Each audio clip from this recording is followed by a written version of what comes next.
Meghan and Harry because they've been snubbed by their family, and not even the good part of the family, not the main part of the family. And it is a particular humiliation for the so-called Duke and Duchess of Sussex, because Princess Beatrice and Princess Eugenie, who you might think are just a little bit more toxic at the moment, will be there.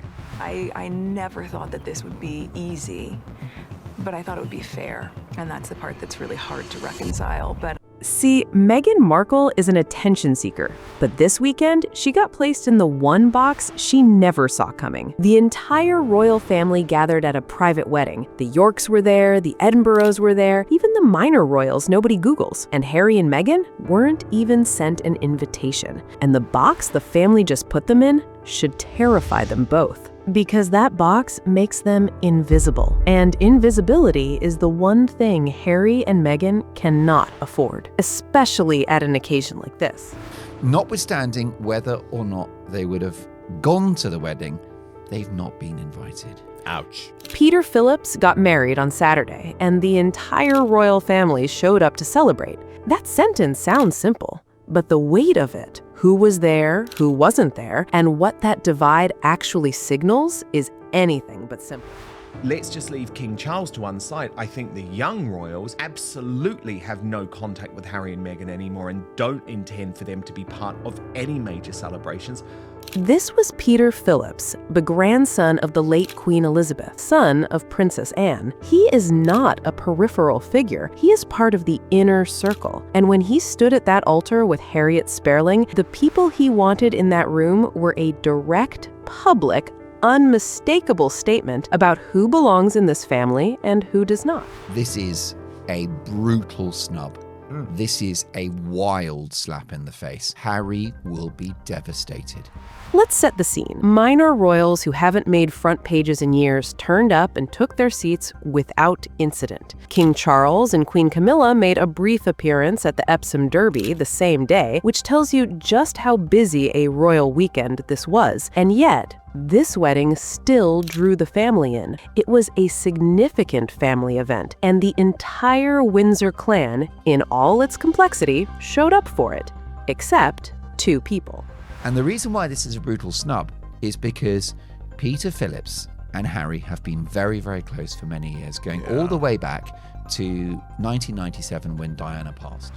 The absence wasn't accidental. It has been publicly confirmed, clearly, that Harry and Meghan were not invited. The door was not left ajar, it was closed. And the question is not just why, the question is what it means that the family made sure the world knew. Because this wasn't private, the guest list was seen. See, even the Yorks were there. Let that sit for a moment. Princess Beatrice and Princess Eugenie are the daughters of Prince Andrew. The accusations he has faced, the legal settlement in the United States, the ongoing questions about his associations with Jeffrey Epstein, none of that has gone away. He did not attend the wedding himself. That much was managed carefully, but their daughters did. They were welcomed. They were photographed. The family drew a distinction. Andrew himself stays in the background. That is understood. But their daughters are not their father. They are members of the family. The family is not operating a blanket policy of removing anyone connected to controversy. They're making individual judgments, case by case, person by person. And their judgment on Harry and Meghan was no. This is going to be a happy occasion, and if Harry and Meghan are there, it's not a happy occasion anymore. It's stressful, it's tense. Think about the logic of that. Beatrice and Eugenie carry the weight of their father's reputation into every room they walk into. The press hasn't forgotten Andrew. The public hasn't forgotten Andrew. And yet the family stands beside them because they have behaved with discretion. They have not weaponized their proximity to the crown for personal gain. Harry had every advantage those two women had. He was born into this family, he had genuine goodwill on his side, and he made a choice, a series of choices, to trade all of that in. The memoir, the Netflix Netflix documentary, the Oprah interview. Every single one of those choices moved him further from the room he just wasn't allowed into. Peter Phillips knew all of this. He knew what Harry had done. He knows William. He knows Charles. He knows exactly how those relationships have fractured. And when someone asked whether Harry should receive an invitation, Peter's answer was no.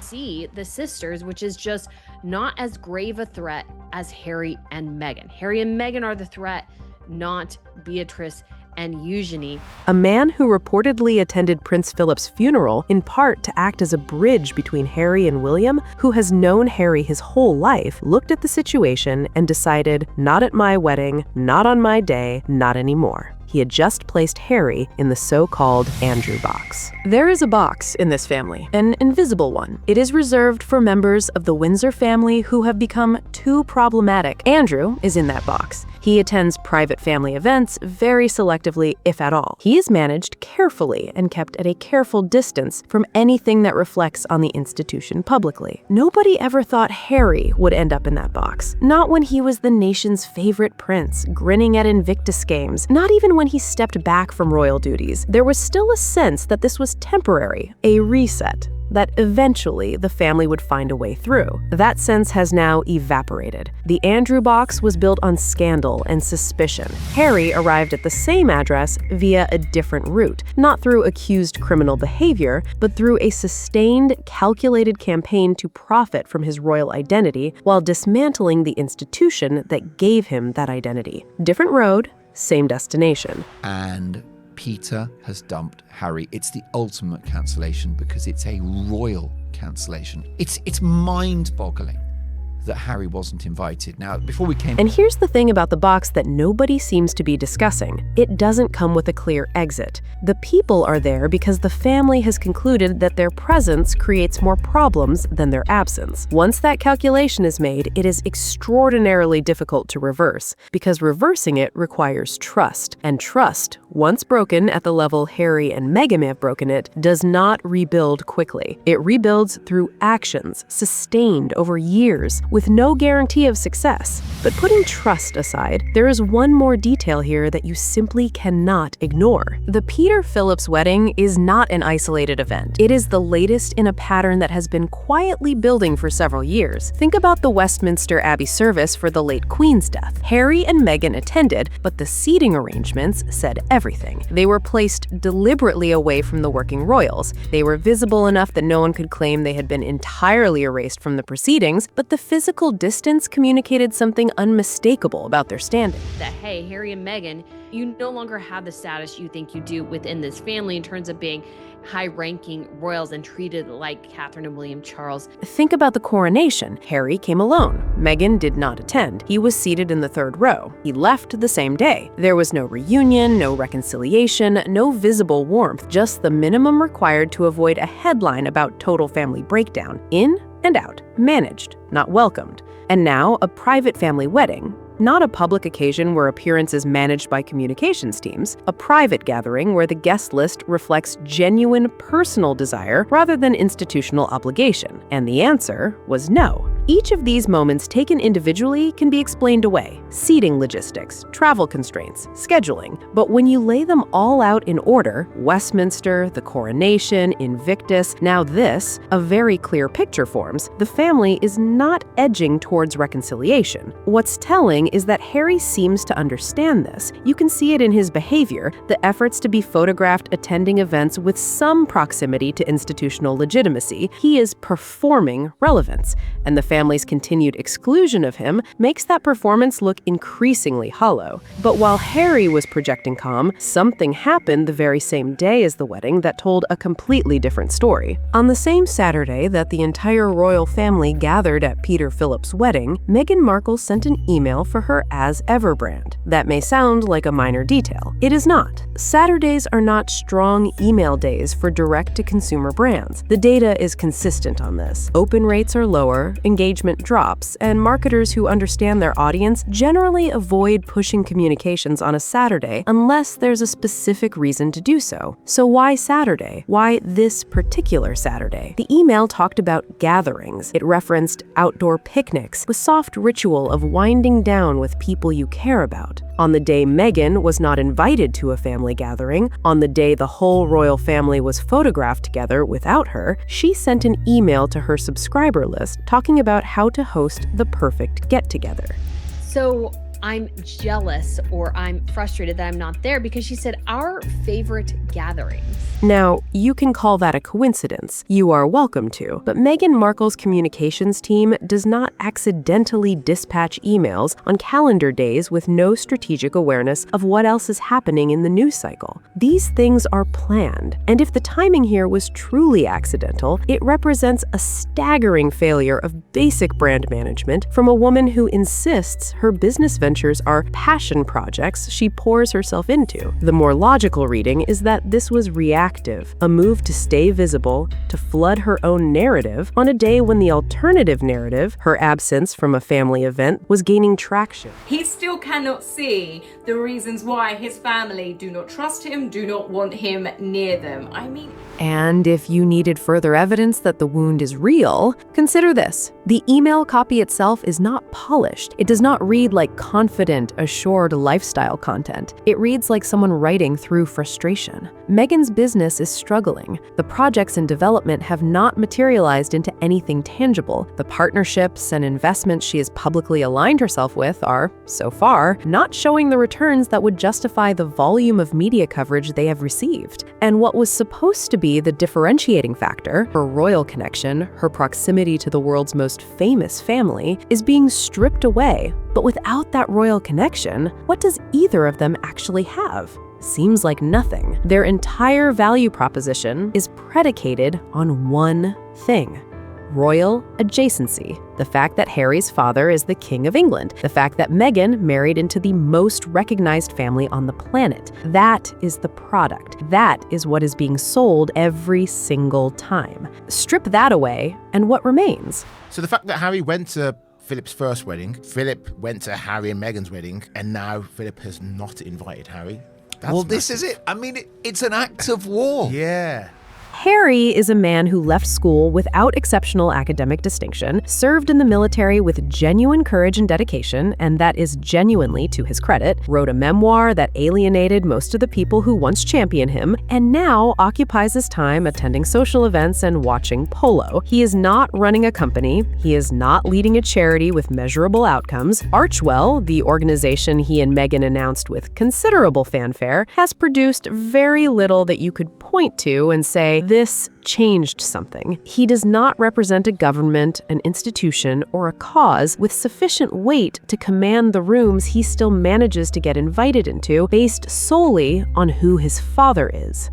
Meghan, separately, exists in a crowded space. The celebrity lifestyle brand market is saturated. Kate Hudson has one.